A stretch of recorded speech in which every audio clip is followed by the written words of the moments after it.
2023년의 6월 36번 문제는 순서 추론입니다. 순서 추론 항상 그랬듯이 순서를 잘 잡아놓고 그 다음에 문장을 해석해 보도록 하죠. 정답은 BAC, B번부터 읽을 거고요. 주어진 문장 맨 앞에부터 다른 유형을 예상하면서 가겠습니다. 정책을 평가할 때 우리는 집중하는 경향이 있습니다. 이 정책이 어떻게 특정한 문제를 고칠 것인가? 다른 효과들은 무시하거나 최소화시키면서. 그러니까 정책을 하나를 펼친다는 것 자체는 그 영향을 받는 사람들이 있는 거죠. 그런데 이것이 최대 다수의 최대 행복이 돼야 되는 거죠. 예를 들어 정부에서 사람들한테 돈을 나눠준다. 그러면 그것이 어떤 영향을 미칠 것인가. 이런 생각을 해야 되고, 의사들을 많이 늘린다고 생각하면 모두에게 좋은 것이 아니라 여러 가지 영향이 있기 때문에 관련된 사람들과 협의를 해야 되고, 그 과정에서 타협점을 잘 찾는 것이 진정한 정치인 것이죠. 경제학자들은 이러한 상황을 뭐라고 지칭하냐면 the law of unintended consequences, 즉 예상치 못한 의도치 않은 결과물들의 법칙이라고 부릅니다. B번으로 문장을 보면요. 이제 예를 들어서 suppose that, 대절이라고 하면 추정을 해봅시다. You impose a tariff on unimportant steel in order to protect the jobs of domestic steel workers. 국내에 있는 철강 노동자들을 보호하기 위해서 철강에다가 세금을 내리는 겁니다. 이 타리프라고 하는 거는 관세란 뜻인데요. 관세는 외국에서 우리나라로 들어올 때 외국 물건에다가 세금을 먹이는 것, 요거를 이제 관세가 되는 거예요. 그래서 관세라고 하는 건 어찌 보면 이제 좀 합리적인 방법이긴 한데, 그러면 서로 모든 나라들이 관세를 매기잖아요. 그렇기 때문에 요즘에는 관세를 많이 철폐했어요. 서로가 그냥 자율적으로 경쟁하자가 되는 거죠. 특정한 물건들 우리나라가 관세를 매겨서 보호합니다. 예를 들어 우리는 쌀 같은 경우는 주식이기 때문에 중국이나 미국에서 값싼 쌀이 들어오면 좋을 것 같지만 이 쌀을 다시 우리가 농업으로 다시 길러서 하기는 시간이 걸리기 때문에 우리 농업 같은 거는 철저하게 지키고 있다라고 볼 수 있는 거죠.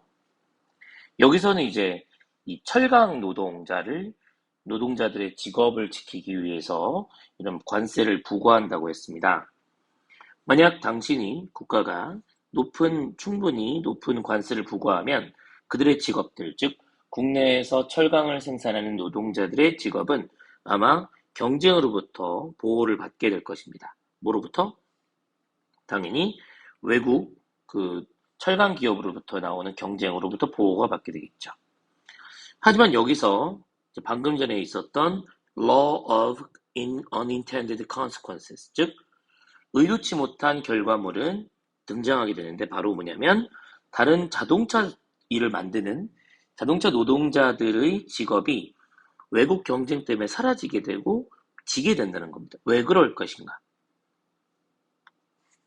철강 노동자를 지키기 위해서 관세를 놨던 것이 철강의 가격을 높여준 꼴이 된다는 거죠. 한마디로 국내에 있는 철강 회사들도 그럼 이렇게 비싸게 팔아도 되겠구나. 외국 거보다 조금만 비싸게 팔면 되지, 싸게 팔면 되지 뭐. 이렇게 얘기를 하게 되는 거니까 이렇게 높아진 가격은 국내에 있는 자동차 기업이 자동차를 만들 때 쓰는 비용의 가격을 높게 할 수밖에 없다는 것이죠. 그렇게 되면 as a result, 국내에 있는 자동차 회사는 have to raise their price of the car. 자동차의 가격을 높여야 되겠죠. 왜? 원가가 비싸지니까. 그러다 보면 외국 자동차보다 훨씬 더 덜 매력적으로 자동차가 되어버린다는 거죠. 가격을 높인다는 것은 결국 자동차 판매가 줄어드는 효과가 되고, 그러다 보면 일부 국내에 있는 자동차 회사들이 그들의 직업을 잃어버리게 되는 것입니다.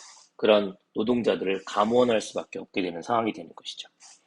그러니까 국가에서는 처음에 철강 노동자들의 이익을 생각해서 이 사람들을 보호하고자 했었으나 결과적으로는 예상치 못한 것은 domestic auto workers, 자동차 노동자들의 이제 고용이 불안해지는 그런 결과가 되는 것입니다. 이게 바로 의도치 못한 결과물이라고 볼 수 있는 것이죠.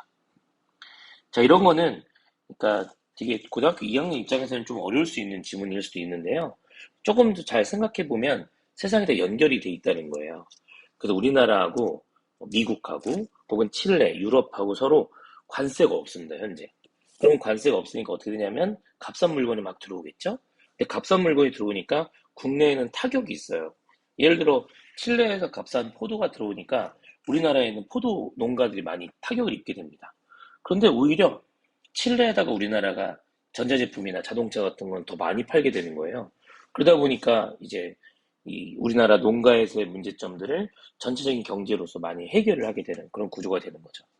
그리고 그 과정에서 우리나라 농업들도 그 규제에 대한 혁신을 이루게 됩니다. 앞쪽에 보면 빈칸 문제에 그 내용이 나왔었죠. 레귤레이션을 통해서 오히려 더 많은 혁신을 이루게 되는 거. 그래서 우리나라 포도라고 해서 뭐 먹는 거 아니에요. 더 맛있어졌어요. 좋아지기도 하고.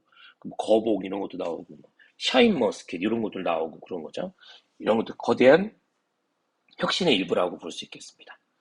네, 이렇게 내용을 잘 봤고요. 이 글 자체를 순서 문장으로만 생각하시는 거는 안 좋습니다. 오히려 좀 깊게 생각하셔서 다른 문제 유형으로도 생각하고 문제를 공부해 볼 필요가 있습니다. 제가 보기에는 요거는 연결사 추론으로도 충분히 나올 수 있지만 최근 수능엔 잘 안 나온다고 생각해 보면 여기는 이제 주제라든지 어휘라든지 좀 세밀한 내용으로 잘 생각해 봤으면 좋겠고요. 의외로 이 관계대명사 등과 이런 문법적으로도 내올 수 있는 부분이 나오겠죠.